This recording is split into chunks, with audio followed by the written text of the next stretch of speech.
Before we begin the sichos of this afternoon, the Rebbe also spoke this past Thursday night. Thursday night after Ma'ariv, the Rebbe spoke.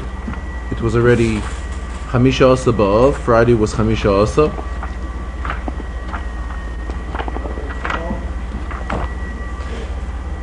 And the Rebbe brought out, stressed very strongly.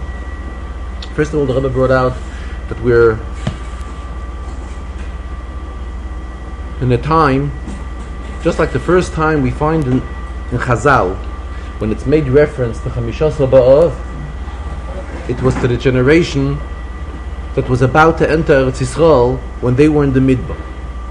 After the Doira Midbar passed away, it was the new generation who they and their families, they were the ones that were about to enter Eretz Yisrael. And that is when we find the first time mentioned an Indian of celebrating Chamisha Asa B'Av. It may not be the main Indian that happened on Chamisha Asa B'Av. In later generations we had other Inyanim which the Gemara refers to that have taken place on Chamisha Asa B'Av. But as far as the first time there was something mentioned regarding Chamisha Asa B'Av, it is while the Yidden was still in the Midbar, but to the generation that was about to enter Eretz Yisrael. Same the Rebbe says to us today. Now this is the generation which is going to go out of Golus and going to enter Eretz Yisrael. The Rebbe stressed very strongly that it is already past all kitzin.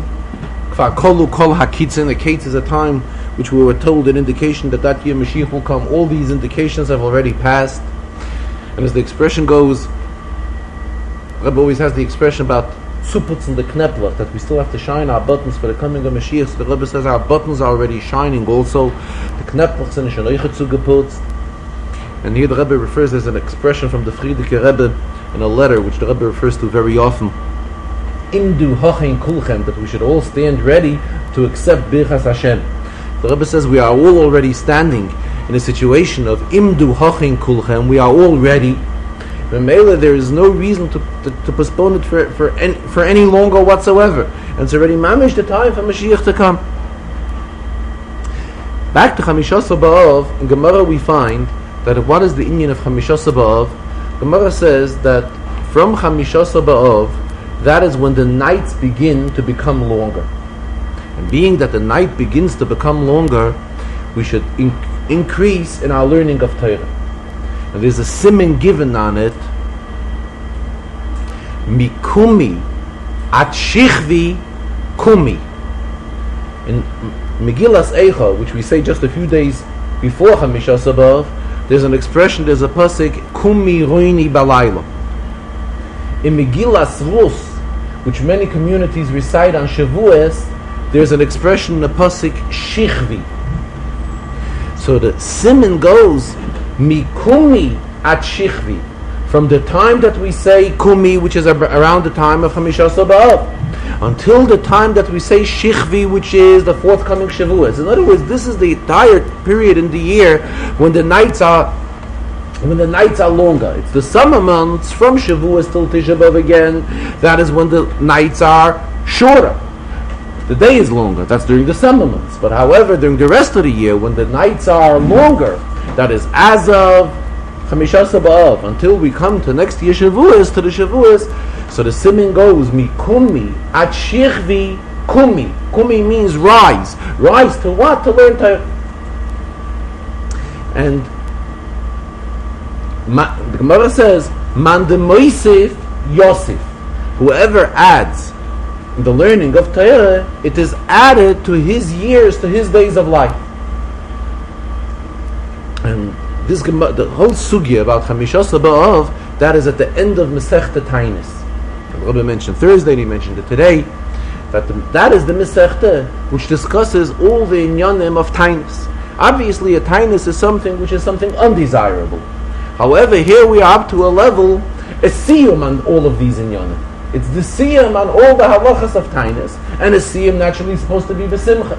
So what does the Gemara discuss? At the end of Masechta Tainis, that is where the Gemara discusses the inyan the inyan of the greatness of Chamisha Asa B'Av. And the Gemara uses the expression that Chamisha Asa B'Av Leihayu Yomim Tovim LiYisrael KeChamisha Asa B'Av V'Chayom Kippurim. Yidden did not have any Yomim Tovim as the Yontif of Chamisha Asa B'Av and as the Yontif of Yom Kippur.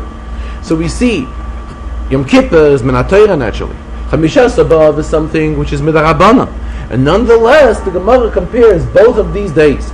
And the greatness of the day of Yom Kippur, we know, it's the day, the Achas Bashana, the one and only day in the year, the day of forgiveness, the day that Tshuva is accepted. We know the greatness of Yom Kippur. And here we find in Chazal that Chazal compare both of these days, compare Yom Kippur and Chamisha Asar B'Av. This was mentioned today as well. Also, Thursday night, so the Rebbe was striving at that this is the day, Chamisha Asar B'Av is a day which reminds us that we have to increase in learning of Torah. And based on the pasuk, Tziyim b'mishpat tipada v'shaveha b'tzedakah. Mishpat means Torah. However, Torah is not enough. It also has to be tzedakah. Tzedakah, Rebbe was teaching, doesn't mean specifically only the giving of charity. It means that as well, but also in general, all mitzvahs ma'asiyos go into the category of tzedakah. And here we say that as of Chamisha Asar B'Av, we have to increase in tzedakah and in mishpat, in limud haTorah, and in all other mitzvahs. And the Rebbe urged very strongly Thursday night when he was talking that we should relate this to other people as well. This isn't something we should just keep this message for ourselves and bring this message to other Yidden of the Haisafa, of the increase which we are supposed to take in Torah and in mitzvahs as of this day of Chamisha Asar B'Av.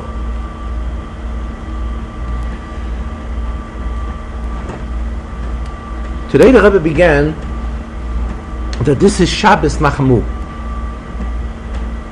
Based on the Haftarah which we say, the Haftarah begins Nachamu Nachamu Ami. Now this is the first of a series of 7 Haftarahs.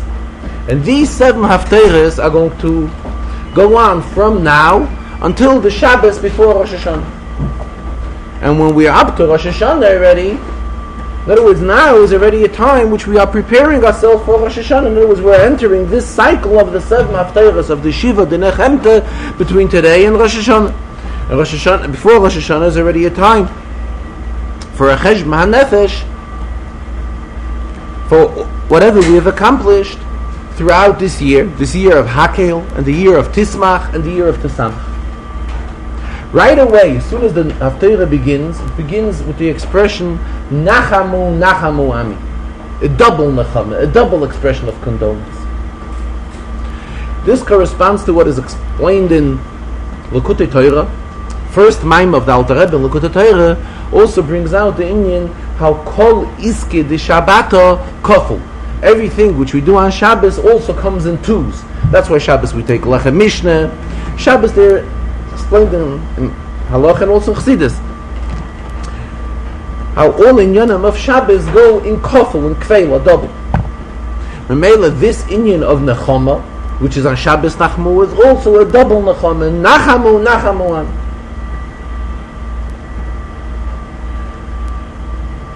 It says that the Rebbe Marash, the Baal Katchila Aribah, he explains in his Mamorim that the Oisius, the letters of Mantzepach, in Aleph Beis we have the letters the Mem, Nun, Tzadik, Pei, Langechav. All these letters are double letters in Aleph Beis. Mem has a Shlos Mem, and Nun has a Langenun, and so forth. So he brings out how all of these letters also have a Shaykhus to Giyula. But it did not explain. Explanation, but he just referred to it. Also how we see that something which comes in double, in dual, has a Shaykhus to Giyula. Why Take Nachamu Nachamu Ami? So it's explained in Svarim because Loksa B'Kiflan, being that we were plagued double, the plague was a very heavy one, so that is why when the Nechama, the condolence on the plague comes from HaKadosh Baruch Hu, it also comes in a double way. The Rebbe says the Shaila is not why is it a Nechama B'Kiflayim.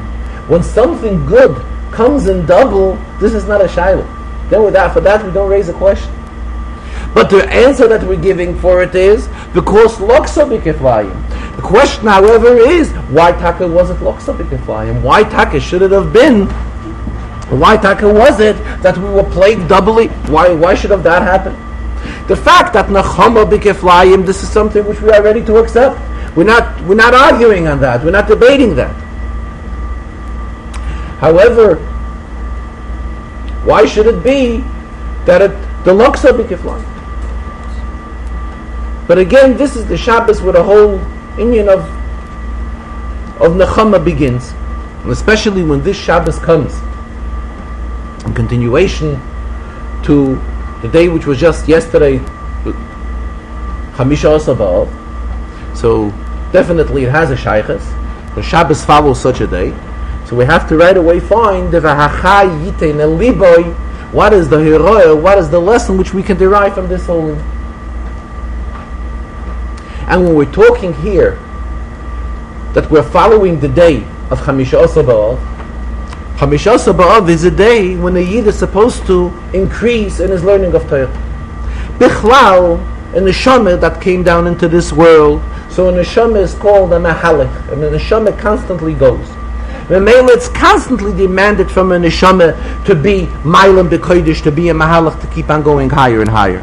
But when we're following Chamisha Asar B'Av, it's a drastic move. It's not the average going from step to step, which we are constantly told to do. Here it's in a much stronger way.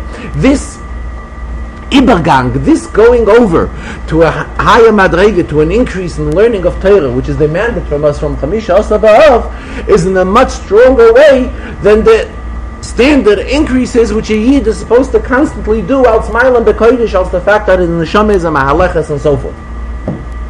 More than that, the Rebbe says, is being that we're stressing the inyan of 7, Shiva Dinachem, the 7 weeks of Nechama.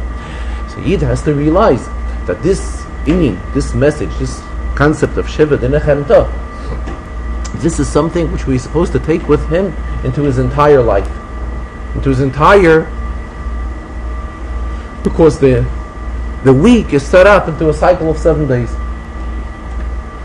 And after these 7 days pass, we again begin 7 days. As it's explained in Svarim that every Sunday we say Hayom Yom Rishon, and then Monday again Yom Sheni. So what do we derive from this? That the entire cycle of a person's life is divided into its 7 days, but these 7 days in his 120 years of life are constantly repeated. So Mamelo, the message here which we take from this is that this message of the inyan of Nechama, particularly this when the Shabbos Nachamu comes following the day of Chamisha Asar B'Av, this has to be in what type of a way that it has to permeate the person during the entire 7 days of the week. It's not a message which we just have we had it on Chamisha Asar B'Av, or we had it just on Shabbos. It's not that. It's something which we have to take with us and carry it throughout the 7 days of the week. And here the Rebbe brought a Zoya. The Zoya explains that there are many inyanim by Yid that are divided in 7. Also to bring out the importance of the inyan of Sheva. And these increases have to be in such a way and in such an extent until we reach the level of Kiflayim L'Toshiyah. In other words, it's not just that we're going step higher and yet higher, but it's coming to a madrega where one does double what he did before. When this double is done, then this is an indication, this is a siman that this whole inyan of Chamisha Asar B'Av has affected the person properly. Mentioning the inyan of his siman, Rabbi said, B'chlal and Svarim, it's explained that there are 2 types of siman. There's a siman when somebody loses something. When one loses something, so we say, how do we return it to the person? If he gives a siman, which means there's some sort of a way which can be identified that this thing belongs to him, then we give it to him. So the truth is that the thing in itself belongs to him. The siman is a side thing. In other words, in order for us to know to give him back this object, how could we give it back to him when there is a siman? But the siman is really not making it his. It is his because it's his. But it's through the siman, which is an identification, that we should give it back to him. Whatever the Rebbe says, we find where a siman makes an inyan. For example, by kashrus. By kashrus we have these behemoths and these dogim, these fish. whatever we are allowed to eat, and whatever we're not allowed to eat. So this is also set up on Simon. There the siman is much more. There the siman is not just a side thing. There it is the siman that makes the behemoth kosher or non-kosher. It is the siman that if the behemoth has the siman, this makes it for a behemoth ksher or for an oif kosher or for a dog kosher or whatever the case may be. Or if it's lacking the siman, then it is not kosher. This was like a side explanation referring to the inyan of siman, but explain how in Torah we find various level of simanim. Coming back to the inyan of Chamishas B'Av, I was saying that in Gemara tells us, as we discussed earlier, that through increasing of learning, Chamishas B'Av, man de Moisef Yosef. So Rashi, and Gemara Tainis explains what does this mean? Yosef Chayim al Chayav. This is an increase of life on his life. In other words, through the learning of Torah, it increases his life yet longer. Rabbi says in Svarim it's discussed if the commentary which is printed around Masechta Tainis, if this is, which we assume it's Rashi, but really it's debatable, it's questionable if it's really from Rashi or maybe somebody else wrote this Perish. But the Rebbe says, regardless, whether it was written from Rashi or it was written by anybody else, we know that the Rebbe Rashab writes in the Hemshech of Tafrei Shayim Beis and Chasidus that he writes that all the Svarim which were written until the time of the Marsha, and including the Marsha, all of these Svarim were written with Ruach HaKodesh. And mainly whether this is from Rashi or it's not from, or Rashi was not the one that wrote it, this doesn't make much of a difference. Why? Because it's still written by somebody who goes into the category that this Sefer was written by someone who wrote it Ruach HaKodesh. And there he gives us this gewaltige vote that by increasing the learning of Torah from Chamishas B'Av, man de Moisef Yosef, so he touches up. What does it mean? It means he's Moisef, he increases Chayim al Chayav, life on his life. On top of his life, it adds on yet more life to him. And into another inyan, and he mentioned, even though you may think these inyanim are lifnim mishuras adin, this is not the obligation of din, this is beyond the obligation, beyond the call of duty to fulfill such type of inyanim. The Rebbe brought, it's mentioned in the Magen Avraham, that once inyanim, even though initially it started out as an inyan of lifnim mishuras adin, but once it was accepted and it was introduced, it has the advantages which an inyan of lifnim mishuras adin has, but it also becomes a halacha, which means it's incumbent on everyone to do so. The Rebbe compared it to Pirkei Avos. Pirkei Avos, we say, what is the contents of Pirkei Avos? Mina de Chasidusa. It's not inyanim which are halachas. It's inyanim which are beyond the call of duty. If one wants to be mahader above halacha, this is what Pirkei Avos is. It says, but now that we have Pirkei Avos, and it was accepted by all to follow the directives which we are given in Pirkei Avos, so now it no longer remains only an inyan of lifnim mishuras adin. It becomes part of din, part of halacha to follow these inyan. Mentioning here the inyan of Pirkei Avos, Rabbi said that this week comes out the third Perek, and 3 is also something very outstanding. We know Torah always stresses the greatness of 3. Torah is divided into 3. Came out to mention already many times in Farbrengens the greatness of number 3, especially this week that we have a special thirst to Pirkei Avos, because last week we weren't able to say it. And in Pirkei Avos we also stress the greatness of Yidden, how we say Kol Yisrael Yesh Lam Lechelik Leilam Haba, how each and every Yid is Neitza Matoi, each and every Yid is dear to the Eibishter, Maise Yodai, his work, his handwork, Lehispoya, which is his pride. Rebbe did not explain the Pirkei Avos here. He got into a lengthy explanation of Pirkei Avos later, but he just referred to it very briefly. Also referred to the Rashi in the beginning of the Sedra. Rashi teaches V'eschano. What does Rashi explain on V'eschano? That Moshe Rabbeinu asked from HaKadosh Baruch Hu a matnas chinam. He should give him a gift. He's not worthy of it, but he asked for it. And Rashi goes on, Afal Pishi Yesh Lam L'Tzadikim Litleis b'maaseyim atoivim, even though tzaddikim are really worthy to get this reward from the Rebishter, but when they ask from the Rebishter, they ask matnas chinam. They ask, give it to me,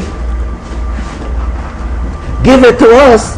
They ask it as a matana, a free matana. In other words, though we are not worthy, kind of, they are ready to accept it as a gift. And Rashi brings a pasuk, because the Rebishter told them,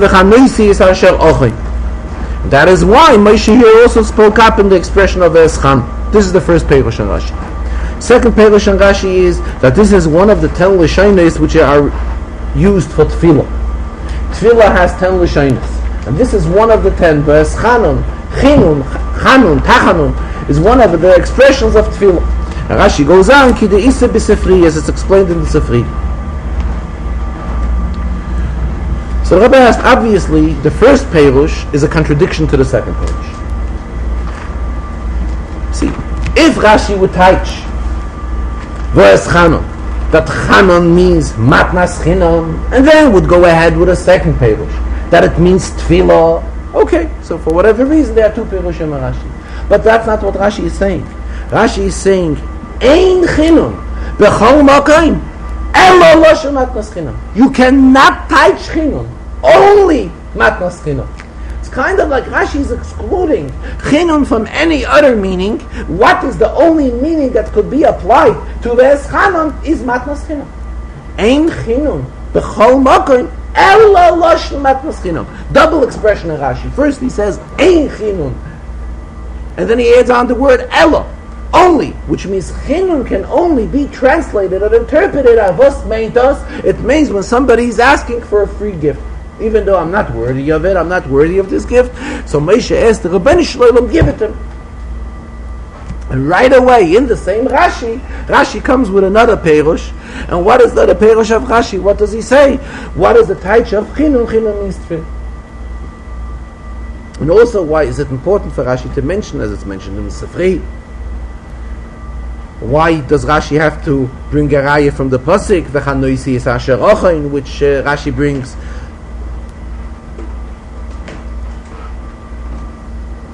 So it seems that this main question the Rebbe did not answer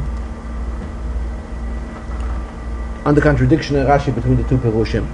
The Rebbe just brought out Moshe Rabbeinu asked the Rebishter for a matnas chinam. But the question arises, where did Moshe get? He used the expression the breitkeit. Where did he get this breitkeit to ask the Rebishter that the Rebishter should give him such a thing? If Moshe himself is saying that this is a matnas chinam, he's not worthy of it, it's a free gift, it's kunternisht. So where does one get? What isn't chutzpah, but it's audacity. It's not audacity; it would be more chutzpah. Where does he get the guts, to ask the Rebishter for such a thing? So that's where Rashi brings down. He relied on the Rebishter himself. Being that he had a message earlier from the Rebishter, that the Rebishter is chanoisi, the Rebishter gives to whoever he gives chain, to whoever he gives this matnas chinam. So he says, Rabbeinu Shalom, I heard it from you that you do such things. If I heard, based on what I heard from you, this is giving me the encouragement, kind of, that Moshe can go ahead and ask from the Rebishter that the Rebishter should give him a matnas chinam. Now the question arises in the second pshat, why does Rashi have to say, tell us that this isn't the Sefri? Because the child who's learning Chumash, and he's hearing from Rashi that there are 10 expressions for Tefillah. So he wants to know, what are these 10 expressions? This is one of them, but there are 9 others. Now the question is, where are these 9 others? Where in Torah are they? And if we look up the Sefri, we will see it's not only in Chumash. It's spread all over Tanakh, in Yirmiyah, and another Sefri Nevuah. So if one who's hearing this pshat and wants to know where are these 10 different expressions for Tefillah, so Rashi is saying he's not listing them. But Kideise b'Sefri, if you want to know it, look up the Sefri, and the Sefri you will find he lists all these various 10 expressions of Tefillah.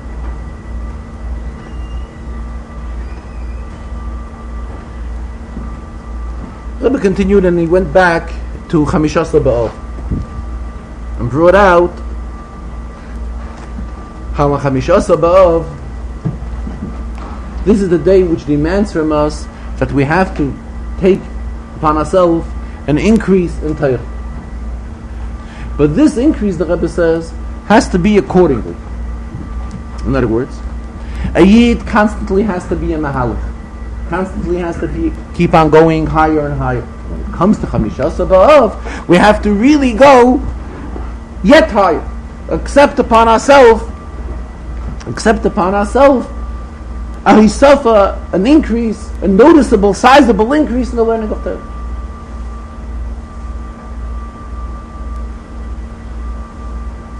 So the Rebbe says, how about the one that did not do the increases prior to Chamishasa B'Av? So he's going to come out that he is, as the expression goes, a choyte niska, a sinner that gains. Which are a sinner that gains? In other words, he will be able to satisfy himself with a small increase, being that he wasn't accepting increases in his derech and avodas Hashem until now. So he now will, any increase to him will be an increase. And when we're talking choyte, it doesn't chas v'shalom have to mean a sinner. See, this teaches that what is the meaning of chait? Chait is meloshen chesaron. He will be lacking. So this person will wind up being lacking, not standing on the proper level. So it is not so. So when it comes Chamishasa B'Av, this person has to see to it. Everybody has to see to it to get up to the proper level where they have to be standing and to include this Pesach which is necessary from Chamishasa B'Av. Here the Rebbe went into a few other inyanim. He mentioned that in Eretz Yisrael, tomorrow will be taking place a convention of Shluchim.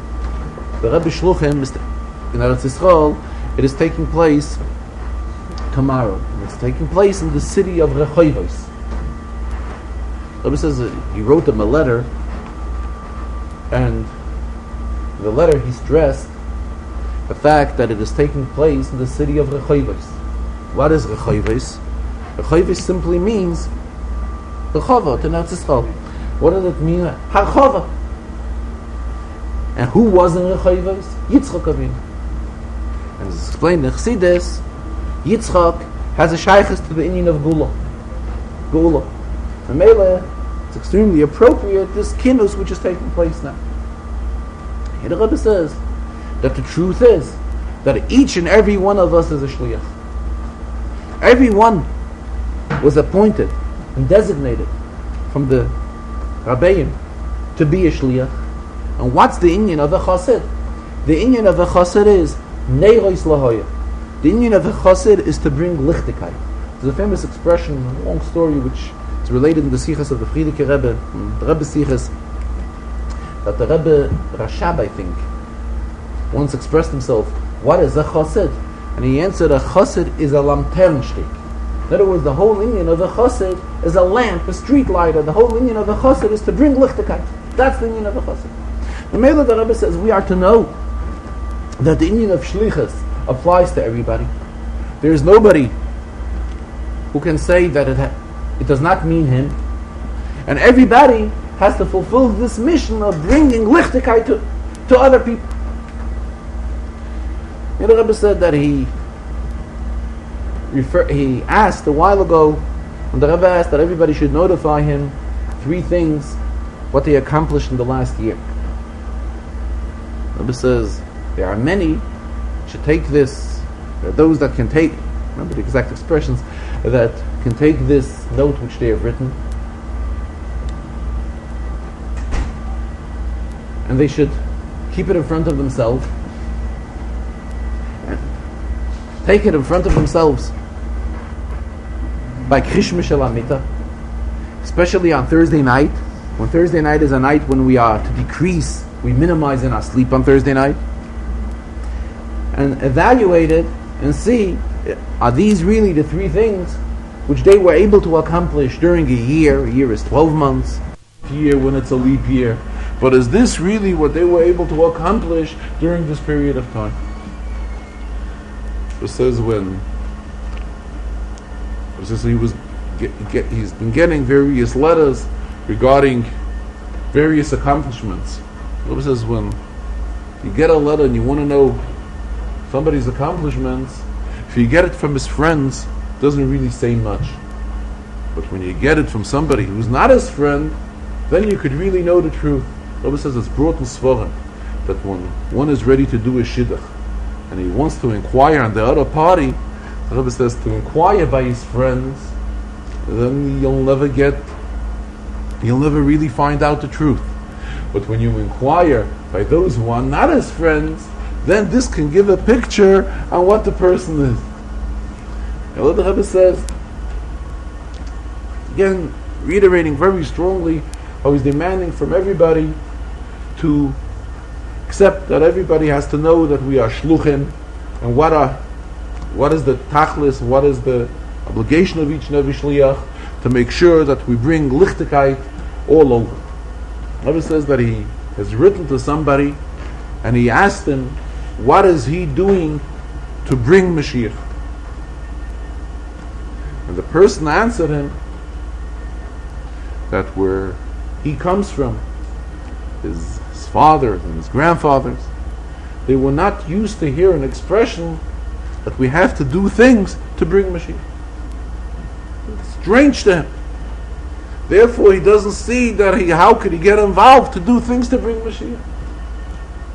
The Rebbe says it was already published, how it's mentioned in Svarim, in authentic Svarim. It's mentioned in the Rokeach, who was one of the Rishonim, and it's mentioned in other Svarim, how a Yid constantly has to wait and hope for the coming of Mashiach. And Memela, we have to do things which would rush and hasten the coming of Mashiach. So they tell me that their fathers or grandfathers were not used to this type of a derech in Avodas Hashem. But this is already mentioned in Svarim, in authentic Svarim from previous generations. But the question is a different one. He reads the New York Times every day. His father and grandfather, did they too read the New York Times daily? Does he think when he reads the Times that these are things which his fathers and grandfathers didn't do? Then he doesn't think that. The Rebbe says if his father or grandfather would see the New York Times in his house, then their initial reaction would be fat. But he has an excuse, being that he wants to sit and learn. Being that he wants to sit and learn, so he has to be so he has to be able to earn a living so that he should be able to support himself. So his excuse is that he has to buy a New York Times so that he should be able to follow the market and to know when to buy and when to sell and how to trade. And that's why he has the New York Times. What does the child in the house do with the New York Times? Nature of children is that the child grabs a piece of paper. The child makes it into a little hat and puts this hat on its head and throws down the yarmulke. So here we see what is the inner thing in this New York Times. What does it really lead to? It leads that the child goes ahead. The step from the child is that the child throws off his yarmulke and puts the Times on his head. Mentioning this, Rabbi says, Bechlal, there's a minig by Chassidim, that Chassidim would always wear two hats, a hat and a yarmulke.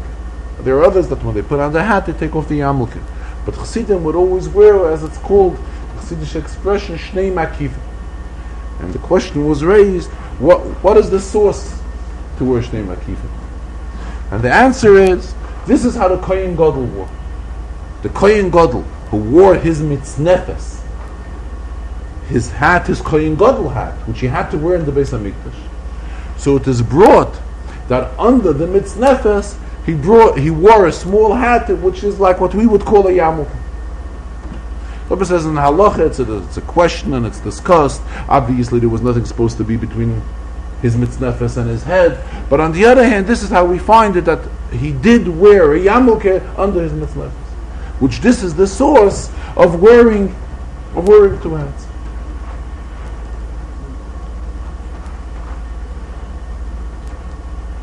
And again, the Rebbe says the Frierdiker Rebbe was the one who came out very strongly with la'alta l'tshuva, la'alta l'gula, which means that we have to do in yonim of tshuva, and this will lead to gula. The Rebbe says he did not ask the Frierdiker Rebbe why he came out with such an idea, and what is the source, what is the makar of coming out with an inyan which calls for the rush of Mashiach. Because he knew that the Frierdiker Rebbe had broad enough shoulders to come out with an inyan, and he didn't ask him. And he says now he also wouldn't ask him. In other words, not only didn't he ask him then, he said kind of like if it would be possible now, he also wouldn't ask. But it's mentioned in Svarim and in Svarim from previous generations, and again the Sefer Rikeach and other Svarim, how a Yid has to do. The Rebbe says that the Bacharim put together from all the Svarim where it's mentioned that we have to do for the coming of Mashiach. The Rebbe says they are Musalnikis, those that used to follow the derech of Musa. They would have a minig that whenever they did something good, they would write it down in a little book. And when they didn't manage doing something good, they would also write that down. It says we could imagine that when a Chabad Chassid got a hold of such a Musalnik with his little pamphlet, with his little book, what the Chabad Chassid made out of this Musalnik. We can imagine the reaction of a Chabad Chassid to such type of an attitude. But on the other hand, see, the Rebbe was kind of like bringing out the positive part in it, that a person has to know where he's standing. And here the Rebbe came back to the big union of making conventions, making a kinus of shluchim, and this is something which shouldn't be only once a year, it's something which should be more than once a year, and bichlal, to get together committees and involve people, it's something which can bring very fruitful results, and very positive results. Then there are different type of people, the Rebbe says. There are those that claim the best thing for the covet of the Rebishter is to keep things quiet. We'll make out of everything a secret, and they'll keep things quiet. But again, this is not the right way.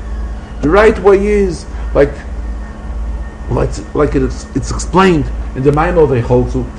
Hecholzu meaning that we have to get together and congregate and bring together committees and bring together groups of people, asifas and all that, and this will bring to positive and fruitful results. What is he going to say? He will say that if other people will know about it and it'll be discussed amongst people, then it will bring him to Gaiva. And this is something which one wants to avoid. So there's a famous story from the Mittler Rebbe, that the Mittler Rebbe wanted that when his Chassidim travel on their way back from visiting him, so the Chassidim on their way should talk in Yonim Chassidus. So there was one Chassid that kind of like complained to the Mittler Rebbe, if he will talk in Yonim Chassidus on the whole Mittler Rebbe, on the whole way traveling, this will bring him to Gaivus, will bring him to Yeshus. So he doesn't want to do it. So what did the Mittler Rebbe answer him? He answered him, "Atzibel soll von dir werden. Let an onion become out of you. Aber Rabbi Chassidus sollst du chazer." In other words, don't make any cheshbonis whether it brings to Gaiva or it brings to other things. Main thing that we have to know that our inyan is to chazer Chassidus. Our inyan is to be meifetz mayonis. And again, the Rebbe kept on repeating how each and every one of us is a shliach. And everyone has this responsibility, what a shliach is, and what is the inyan of a shliach, to bring lichtigkeit all over. And this is the inyan of a shliach. And this is something which applies and refers to each and every one of us. Rebbe says, he's talking about the kinus HaShluchim which is taking place in Eretz Yisrael, but at the same time, he's talking to us here as well. First we have to correct ourselves, then we can go ahead and correct others. First it has a shaykhs to each and every one of us here.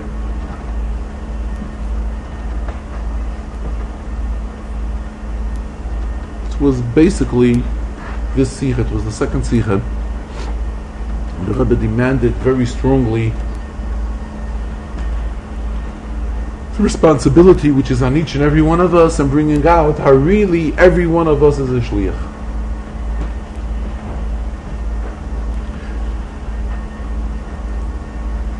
conjunction to the Inyan of Chamishas B'Av, the Rebbe continued in explaining the Mishnah in Pirkei Avos, which is mentioned earlier. Today we are learning the third Perek in Pirkei Avos. In Torah, the Rebbe says, at times we learn an Inyan from the beginning to the end. Other times we take an Inyan in Torah and we start at the end and we go back to the beginning. And this is what we will do in the Mishnah in Pirkei Avos today. Mishnah in Pirkei Avos discusses learning of Torah. And the Mishnah ends that afilu echad, it's the sixth Mishnah in Perek Shlishi, that afilu echad, even one person who is learning Torah, it is also worthwhile. And the Mishnah brings a pasuk, B'chol hamokim sha'aski rashmi, anywhere where my name will be mentioned, the Rebbe says, Ovay elecha, I will come to you, uveirachtichon, I will bench. Now what do we mean, aski rashmi, my name will be mentioned? That means learning of Torah. Chazal tell us, Kol ha-Torah kula shmoisav shel HaKadosh Baruch Hu. What is the entire Torah? The entire Torah consists of, Torah is the names of the Rebbe. What does the Mishnah say? That when a Yid will learn Torah, the Rebbe will stop doing whatever he's doing. He will turn to this person, Ovay elecha, singular is the expression in the pasuk. And what will he do? Uveirachticha. The Rebbe will pour his bracha on this individual person who is learning Torah. So here, right away, we see the greatness of learning Torah. Even when it is learned by one person. What kind of tremendous attraction this draws from the Rebbe, that the Rebbe stops whatever he's doing, he comes to this person, and gives him bracha. However, as we just discussed, what's the whole meaning of Chamishas B'Av? Chamishas B'Av is to go higher, higher and yet higher. We come to a level, then the Mishnah, we go backwards, Mishnah says, Afilu Shnai, that when two people learn Torah, it is yet greater. Oz nidberu yira Hashem mishel rayehu, vayakshev Hashem vayishma. Then the Mishnah goes back and says, Afilu Shloisha, but when three learn, it is yet greater. B'kerev Elokim yishpat. The Mishnah before that says, even when five learn, it is yet greater. So what do we derive from all this? How constantly one could keep on going from madrege to madrege. But at the same time, let us not forget that even the first madrege, which is one learning Torah, is also something which brings out a tremendous bracha from the Rebbe. Talking how it is in Torah, how a person can go from level to level, same way the Rebbe spoke how it is in Tzedakah as well. B'chlal, we see the nature of people. So when a person gets a certain amount of money, the person is never satisfied. Oyev kesef lo yizbak kesef, the pasuk says. The one who likes money is never satisfied. How much money he has, he always wants more. And the Rebbe says, before a person gets money, so a person thinks that would he have, if he would earn, he would possess $50,000, then he would feel like a millionaire. Once he already has the $50,000, he's not happy. Then he decides that he wants to be a millionaire in the fullest sense of earning, that he should own $1 million without a cent less. Now, how does this work in conjunction with tzedakah? So before a person has a large amount of money, he gives a donation of tzedakah.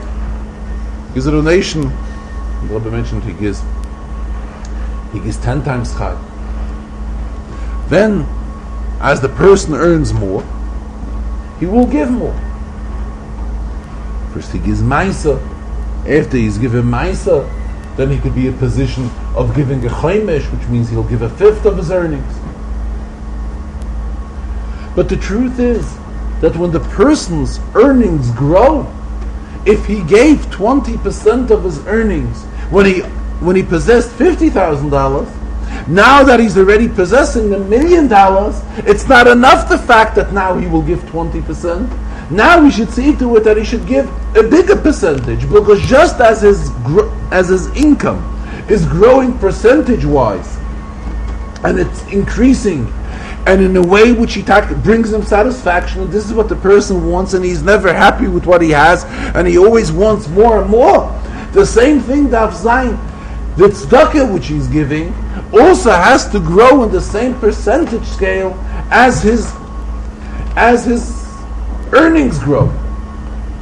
The Rebbe said the Rebbe should give Yidden that Yidden should have a hachava in Gashmis, and they should have whatever the abundance and all in Yonim Gashmi, but the tzedakah that they give should also be in such a way, in conjunction, parallel to the way they're earning the money.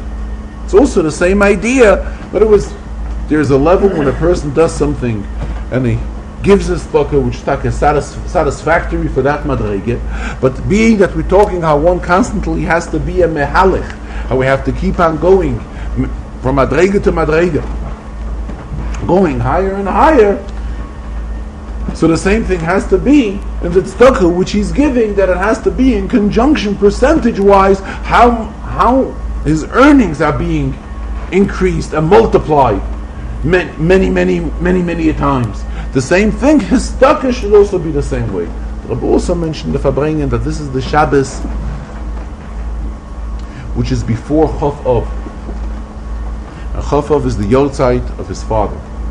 He spoke about his father. His father was a descendant of the Alter Rebbe, of the Mittler Rebbe, and of the Tzemach Tzedek, and he was in Russia, and we all know of the great dedication, Mesiras Nefesh, the work which his father did to upkeep Yiddishkeit in Russia.